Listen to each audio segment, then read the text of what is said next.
In the summer of 1977, agents of the Federal Bureau of Investigation executed one of the most astonishing raids in American legal history.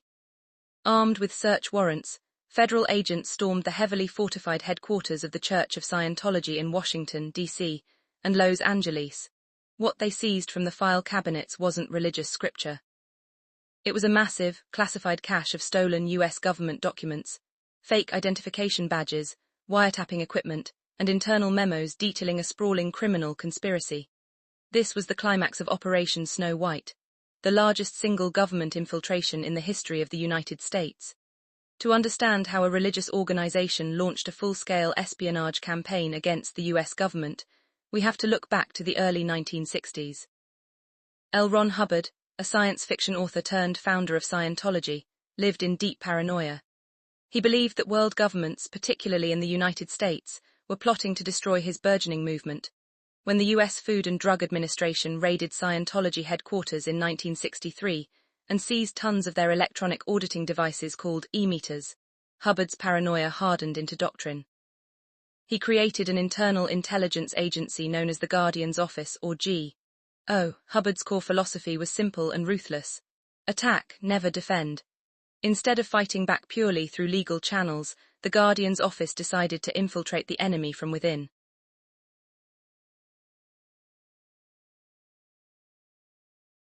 Operation Snow White wasn't just corporate espionage.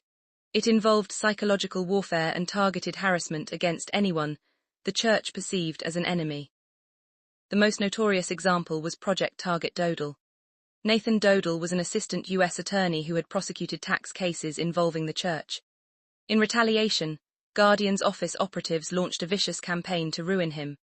They bugged his offices, forged letters to frame him for corruption, and even attempted to fabricate evidence that he was taking bribes, nearly destroying an innocent man's career and life before investigators caught on. As the years rolled on, the fortress of secrecy began to crack due to sheer human error. In July 1976, a vigilant nighttime library worker at the IRS noticed two individuals acting suspiciously around restricted federal files using credentials that didn't quite look right. The worker reported the anomaly.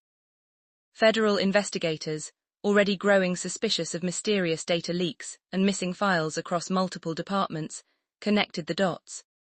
A team of investigators began tracking the leak back to its source, slowly tightening a net around the Guardian's Office operatives. The walls finally caved in on July 8, 1977, when hundreds of FBI agents executed simultaneous, massive armed raids on Scientology offices in D.C.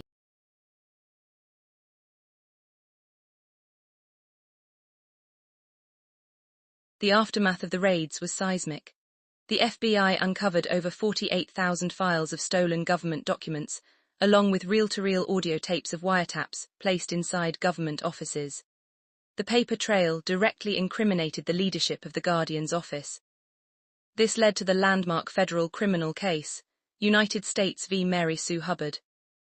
In a shocking turn, Mary Sue Hubbard, L. Ron Hubbard's own wife and the second-in-command of the entire church, pleaded guilty alongside 10 other high-ranking church executives. In 1980, they were sentenced to federal prison terms ranging from 2 to 5 years. L. Ron Hubbard himself was named by federal prosecutors as an unindicted co-conspirator. To escape prosecution, Hubbard went into deep, permanent hiding, living out his final years in total seclusion until his death in 1986. Operation Snow White remains a chilling historical anomaly, a moment where a religious organization treated a sovereign government like a hostile foreign state, weaponizing espionage, theft, and dirty tricks on American soil. And while the physical break-ins and midnight document heists of the 1970s ended with the FBI's raids, the aggressive tactics pioneered during Operation Snow White forever changed how the institution dealt with its critics. Following the 1977 FBI raids and the subsequent convictions, the atmosphere inside the upper echelons of Scientology turned toxic with paranoia. The Guardian's Office, once the untouchable sword and shield of the Church, was thoroughly discredited and broken. For the everyday believers, the devout followers who poured their savings, time, and absolute faith into the movement, The revelation that their leadership had engaged in industrial espionage, lockpicking, and wiretapping caused a profound psychological crisis. How could a spiritual organization dedicated to clearing the planet of spiritual aberrations be mixed up in federal document heists? Inside the movement, doubt was treated as a spiritual contamination. Members were forced to look inward, examining their own habits and questioning whether any stray thought of hesitation or criticism made them potential, suppressive persons. The culture shifted from external warfare against governments to an intense, internal policing of loyalty. If the government could raid their offices and haul away thousands of stolen files, nobody within the fold was safe from suspicion.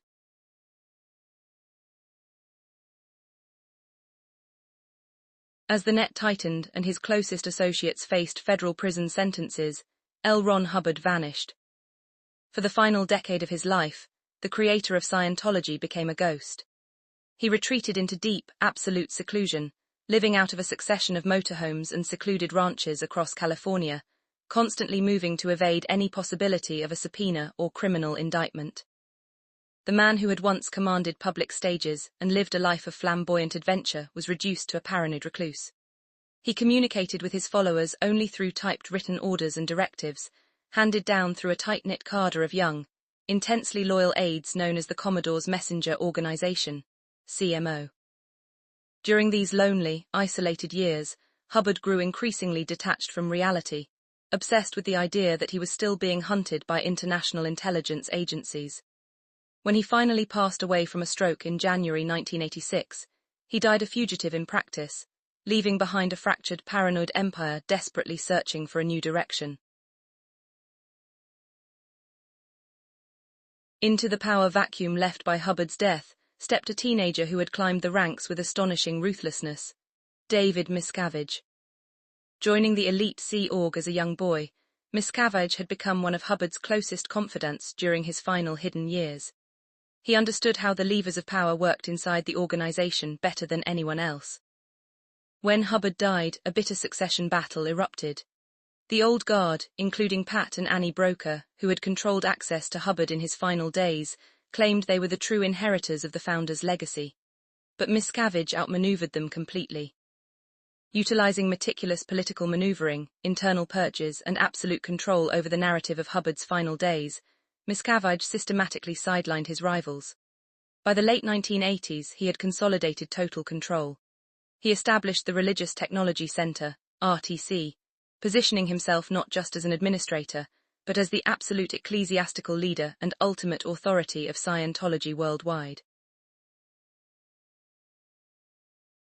Under David Miscavige, the strategy of the Church of Scientology underwent a fundamental transformation. The clumsy, chaotic physical espionage of Operation Snow White, the midnight break-ins, the fake IRS IDs and the stolen documents, was entirely abandoned. Miscavige realized that physical burglary was a liability. Instead, he professionalized and institutionalized the Church's defense mechanisms.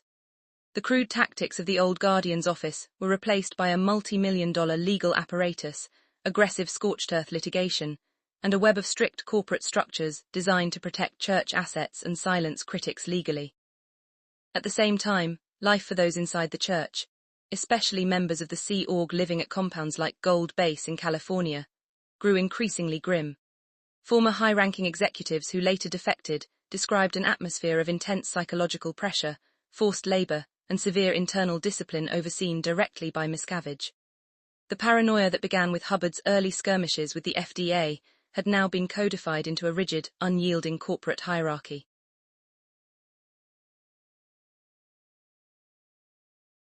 As David Miscavige solidified his absolute authority, the internal culture of the church hardened into a strict military hierarchy. At the core of this system was the Sea Org, the fraternal religious order where members signed billion-year contracts and surrendered all normal ties to the outside world. Behind the security gates of compounds like Gold Base, in Riverside County, California, life for many members took a dark turn. Former high-ranking executives who managed to escape have extensively documented a system of forced labor and physical confinement. Members who fell out of favor, questioned leadership, or failed to meet intense administrative quotas were routinely demoted to the Rehabilitation Project Force, RPF. The RPF was ostensibly designed as a spiritual rehabilitation program, but defectors described it as a grueling penal camp. Inmates were forced to perform grueling manual labor for up to 14 hours a day, live on meager rations in substandard housing, and undergo aggressive, confrontational interrogations. The utopian dream of clearing the planet had transformed, for many inside the compound, into an inescapable trap of physical exhaustion and psychological control.